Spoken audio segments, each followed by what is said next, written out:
जिनको इन मनुवादी और जातिवादी गुंडों ने शूद्र और अछूत कहा था और जातियों में बांटा था, वो ऐसे कुर्सी लगा के बैठ नहीं सकते थे। और ये हमें संविधान दिया 75 साल में कि हम बैठ भी रहे हैं और बोल भी रहे हैं। ये हमारा सबसे बड़ा धर्म ग्रंथ, हमारी सबसे बड़ी किताब और हमारा सबसे बड़ा हथियार भारत का संविधान है। संविधान न होता तो हमारे लोग एमपी एमएलए नहीं बनते, दलित पिछड़ा और शूद्र का बेटा। अब जातिवाद शहरों में होता है। अब आपके बच्चों को स्कूल कॉलेज नौकरी में नहीं जाने दिया जा रहा है। जिस दिन बहुजन समाज के लोग, इस देश के शोषित वंचित लोग, एससी एसटी लोग जवान चलाना सीख गया, ये देश हमारा था, हमारा है और हमारा रहेगा। और ये देश इस संविधान के दम पर फिर एक सोने की चिड़िया बनेगी।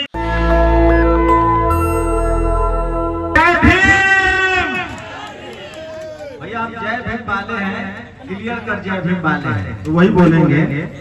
सबका अपना संबोधन का तरीका होता है और सबसे ज्यादा मेरे लिए सम्मानीय जो इस मंच के आयोजन करता है, मुझे पता है इस देश में आप शोषित वंचित समाज से, तो उसके लिए इस तरह का कार्यक्रम करना कितना कठिन काम है।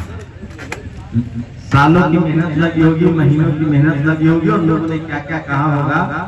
उसके बाद भी आप लोगों ने इतना बड़ा मंच लगाया, इतनी कुर्सियां लगाई, इसके लिए सबसे ज्यादा धन्यवाद के पात्र आयोजक है। ताली बजाइए।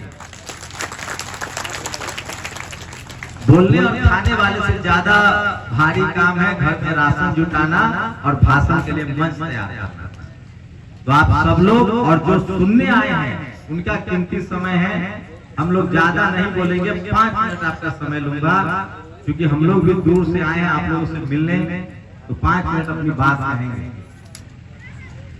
देखिए ज्यादा दूर जाने की जरूरत नहीं है, पहले क्या हुआ, लेकिन मैं कह रहा हूं कि 75 साल पहले हम लोग ऐसा मंच नहीं लगा सकते थे और इस तरह से बैठ नहीं सकते थे। ये देश वैसे चलता था मनुस्मृति से, अगर संविधान नहीं होता। आज संविधान दिवस पर कार्यक्रम है, इसलिए 5 मिनट संविधान को दूंगा।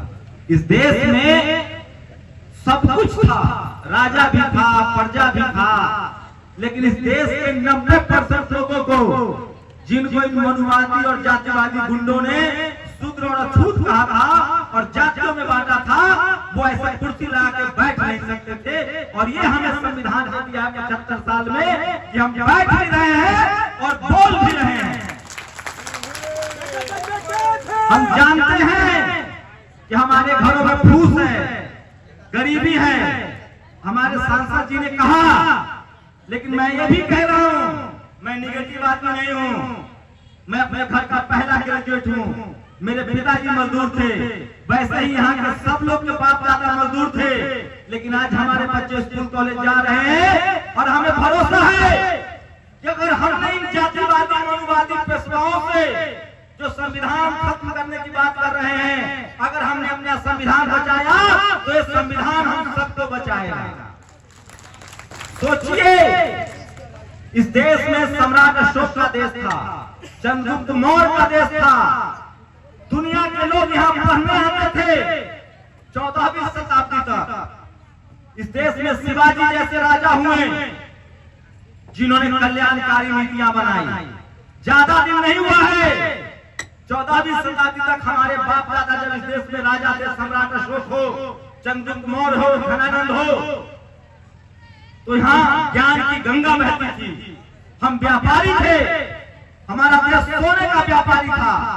तक्षशिला, नालंदा, विक्रमशिला जैसी यूनिवर्सिटियां थी, लेकिन जब जातिवादी मनुवादी लोग इस देश में आए, तब उन लोगों ने इस देश का बेड़ा गर्क कर दिया और हम गरीब के फकीर हो गए और हमारे ऊपर जातिवाद फैला दिया। इंसान को इंसान में बांट दिया। ये सब हुआ इस देश में। और उसके बाद फिर वो महामानव आया, बाबा साहब अम्बेडकर, जिसने इस तकलीफ को समझा और हमें संविधान दिया, और वो संविधान हमें बराबर का नागरिक कहता है। तो हमारे लिए, मैं अपने जीवन की बात कहता हूँ, आप लोग भी अपने अपने गिरबान में झांकिए। अगर हमारे माँ बाप ने हमें जन्म दिया, लेकिन अगर मान सम्मान और बोलने का अधिकार और डिग्निटी दिया है, सम्मान दिया है, तो तो वो भारत के संविधान ने दिया है और किसी ने नहीं दिया है। इसलिए हमारा सबसे बड़ा धर्म ग्रंथ, हमारी सबसे बड़ी किताब और हमारा सबसे बड़ा हथियार भारत का संविधान है। संविधान न होता तो हमारे लोग MP MLA नहीं बनते, दलित पिछड़ा और शूद्र का बेटा। और एक बात और जान लीजिए, ये भी बहुत बड़ी साजिश है। आजादी के बाद जब संविधान लागू हो गया तब इन मनुवादी जातिवादियों ने टीवी अखबार के जरिए हमारे ही नेताओं को बदनाम किया। पप्पू यादव से ज्यादा किसी की बदनामी है क्या? मायावती जी चोर है, लालू यादव चोर है, कांसीराम चोर है, बाबू जगजीवन राम के साथ क्या क्या हुआ, ये भी मनुवादी साजिश है।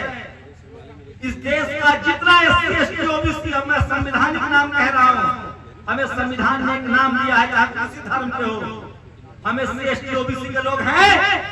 और इस देश में 75 साल में जितना स्कूल कॉलेज अस्पताल बनाया है, वो कोई दलित पिछड़ा जब सांसद MP और मुख्यमंत्री बनता है तभी बना है, नहीं तो गाय गोबर वाले तो लोग आते जाते रहे। 70-75 साल हुआ है, ज्यादा दिन नहीं। जैसे जैसे हमारे बच्चे स्कूल कॉलेज जाएंगे, हर घर से संविधान हमारे लोग निकलेंगे, हमारी गरीबी भी दूर होगी, लाचारी भी दूर होगी, बेबसी भी दूर होगी। बस आप लोग को सावधान रहना है। इस देश में हर फैसला जाति के आधार पर होता है। अब आप लोग को लड़ाई समझनी पड़ेगी। जातिवाद के खिलाफ लड़ाई अब गांव में नहीं है। गांव में जो जातिवाद करता है, बकरी बांध लेंगे, आम तोड़ लेंगे, अमरूद तोड़ने पर मारेंगे, खेत के बंधन के लिए लड़ेंगे, ये बेवकूफ लोग हैं और ये जेल भी जाते हैं। अब जातिवाद शहरों में होता है। अब आपके बच्चों को स्कूल कॉलेज नौकरी में नहीं जाने दिया जा रहा है। अब आपके बच्चों को खिलाड़ी नहीं बनने दिया जा रहा है। अब आपके बच्चों को SPDM कलेक्टर नहीं बनने दिया जा रहा है, बिजनेसमैन नहीं बनने दिया जा रहा है। आप देखिए दुकान खोल के, आप देखिए बिजनेस करके, जाति आपका पीछा नहीं छोड़ेगा। मैं लिख के दे रहा हूँ, अब जाति गरीब के साथ नहीं होता है। ये जातिवादी मनुवादी लोग बहुत शातिर हैं, बहुत होशियार हैं। ये चाहते हैं कि आप सब्जी उगाओ, भैंस चराओ, ड्राइवरी करो, हमारी सेवा करो कम पैसे पर, सफाई करो। आपको कहेंगे कि देखिए मेरा भाई है, हम साथ खिलाते हैं, बैठाते हैं। ये आपको ठग रहा है। अब जातिवाद है जब आप SPDM बनेंगे, कलेक्टर CM बनेंगे, आपके बच्चे जब क्रिकेट में जाना चाहेंगे, स्पोर्ट्स में जाना चाहेंगे, वहां आपके बच्चों के साथ जातिवाद होता है। और वो जातिवादी मनुवादी जो शहरों में बैठा हुआ है, जिसकी शहरों में जमीन है, संपत्ति है, कॉलेज यूनिवर्सिटी पर कब्जा है, जो हाई कोर्ट सुप्रीम कोर्ट जज बन के बैठा है, वो कुर्मी कोई यादव और दलित पिछड़ा नहीं देखता है। वो सीधा कहता है कि सब शूद्र है, इस सबको बाहर करो। तो जातिवाद का तरीका बदल गया है। आजकल मनुवादी आपको बांटता है कि SC ST OBC के लोग आपस में लड़ो। कुर्मी कोई यादव आपका शोषण कर रहा है, उससे पूछिएगा कि कॉलेज यूनिवर्सिटी में किसका कौन शोषण कर रहा है। तो मैं बस इतनी सी मोटी मोटी बात कहने आया हूँ कि हमें एक काम करना है। अब समय आ गया है, हमें हर काम हम करते हैं, सड़क हम बनाते हैं, खेत हम जोतते हैं, फैक्ट्री हम चलाते हैं, ड्राइवरी हम करते हैं। और आरक्षण मिला तो इसरो में भी वैज्ञानिक हैं, इंजीनियर भी हैं, डॉक्टर भी हैं, बस जवान चलाना नहीं जानते हैं। जिस दिन बहुजन समाज के लोग, इस देश के शोषित वंचित लोग, SC ST लोग जवान चलाना सीख गया, ये देश हमारा था, हमारा है और हमारा रहेगा। और ये देश इस संविधान के दम पर फिर एक सोने की चिड़िया बनेगी, फिर हमारे बच्चे सम्मान से चलेंगे।